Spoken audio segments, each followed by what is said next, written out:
الحمد لأهله والصلاة على أهلها اما بعد.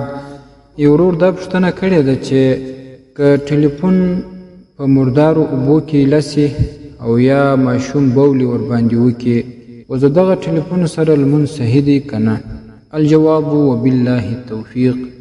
محترمه، په دې صورت کې شرعي حکم دا دی چې که موبایل وي، که رادیو وي، کمپیوټري وي وغیره، دا که چیرې سربیرن مردار سي، نجس سي، نو که چیرې اوبه تاوان نه ورته کوي باید په اوبو باندې پاک سي، پرېولل سي.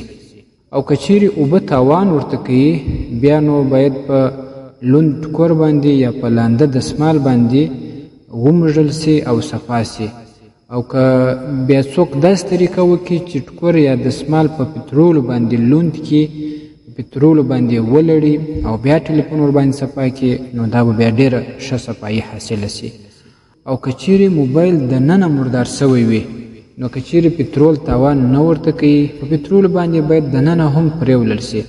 او یا دا چې د دغه موبایلونو د صفایي دپاره خپلې یو رقم اوبه په بوتلانو کې خرڅېږي، د موبایلانو والا سره وي، هغه باید سړی پیدا کړي او خپل ټلیفون خپله په پرېولي، او یا دا چې هغه مستري سره خلاص کړي، کوم ځای چې تاوان نه کوي هغه په هغه اوبو باندې پرېولي. او که چیرې و دا ټلیفون پرې نه وړل سي، صفا نه سي، دا ټلیفون سره لمونځ کول صحت نه لري، ځکه دا نجس دی. المسائل المهمه، دریم جلد 50 صفحه، او کتاب النوازل دریم جلد 60 صفحه.